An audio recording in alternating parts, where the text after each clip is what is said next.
सिंह, मेरा निवेदन है कि आज सबने चिंता जाहिर की, पूरा देश आज देख रहा है, 140 करोड़ देशवासी, विनेश फोगाट ने जिस तरह उसको ओलंपिक से बाहर किया, प्रधानमंत्री जी को इसमें हस्तक्षेप करके चोड़े छीने की बात कर रहे हैं। पूरा देश देख रहा है, प्रधानमंत्री जी को ओलंपिक रुकवा के ओलंपिक खिलवाना चाहिए, तब ये बात है साहब। एक सेकंड बात तो समाप्त करने दें, सभापति बात समाप्त करना, बात समाप्त कर रहा हूँ, बात समाप्त समाप्त कर रहा हूँ साहब। लोगों ने आधा सेकंड फिनिश इट प्लीज। मेरी मांग है, पूरे सदन की देशवासियों की मांग है कि विनेश को वापस खिलवाने के लिए सरकार हस्तक्षेप करे, मोदी जी हस्तक्षेप करे। खाली ट्वीट करने से काम नहीं चलेगा, पूरा देश आज देख रहा कि आप फेल हो रहे हो, आप किस तरह भाषण पढ़ रहे थे कि हमने ये खर्च कर दिया, वो कर दिया। प्लीज उमेश भाई पटेल। धन्यवाद अध्यक्ष महोदय, आपने मुझे वित्त विधायक वर्ष। हाँ नहीं, अच्छा बोलूँगा। सभापति महोदय, सबसे पहले तो सदन में आज वित्त विधेयक पर जो चर्चा हो रही है उसमें मुझे बोलने का आपने अवसर दिया। आप तो एक घंटा बोलते हो, 2-5 मिनट का नंबर आता है ना। महोदय, पक्ष विपक्ष के साथियों ने कई बिंदुओं पे अपनी बात कही, वित्त मंत्रालय की कार्यशैली और इसके विभिन्न पहलुओं में कमी पर सदन को गंभीरता से विचार करने की आवश्यकता है।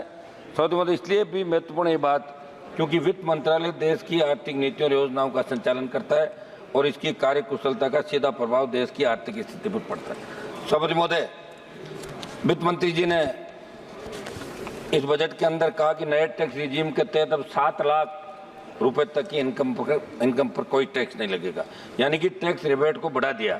इससे पहले 5 लाख रुपए तक मिलती थी, अब 7 लाख तो कर दिया, लेकिन वो इनकम यदि 7 लाख से 1 रुपया भी अधिक है तो कितना टैक्स देना पड़ेगा, और कैपिटल गेन इनकम में 7 लाख तक वाले को भी टैक्स देना पड़ेगा। ऐसे में आप स्पष्ट करें कि आखिर सच्चाई क्या है, क्या आप केवल गुमराह करें। मेरी मांग है कि 7 लाख से बढ़ा के इसको 10 लाख किया जाए।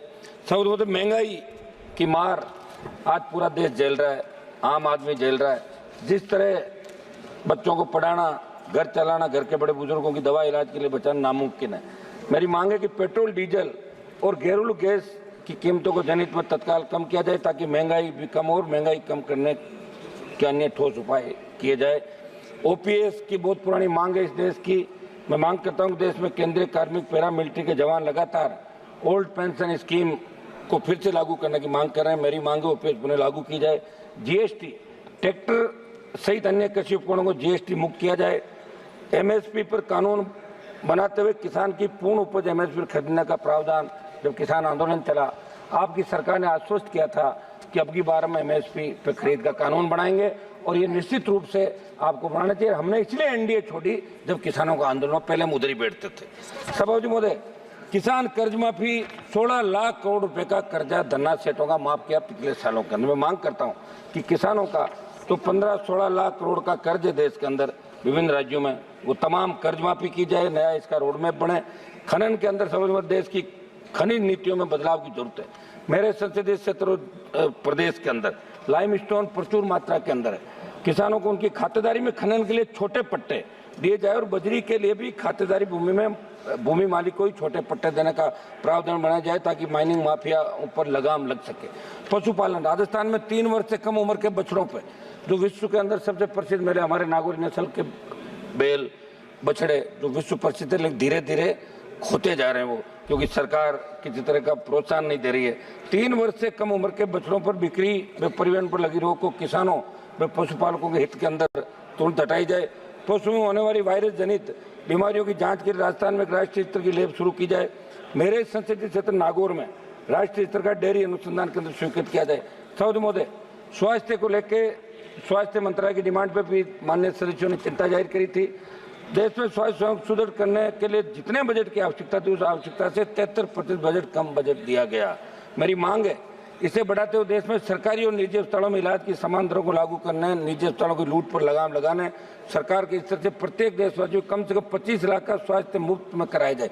प्रधानमंत्री आयुष्मान जो योजना 5 लाख से बढ़ाकर 25 की जाए। जोधपुर स्थित एम्स में विभिन्न प्रशासनिक पदों पर चयनित लोगों को बिना किसी प्रशासनिक अनुभव के डेपुटेशन पर लगा रखा है। मेरी मांग है ऐसे पदों पर स्थायी नियुक्तियां योग्यता के आधार पर की जाए। पूर्व में निजी कंपनी के सॉफ्टवेयर और सर्वर किराए पर लेकर जो भ्रष्टाचार हम जोधपुर में किया गया उसकी जांच करवाई जाए। नागौर में बन रही सरकारी मेडिकल कॉलेज को शीघ्रता से यूजी को प्रारंभ करने के लिए एनएमसी से मान्यता दिलाई जाए।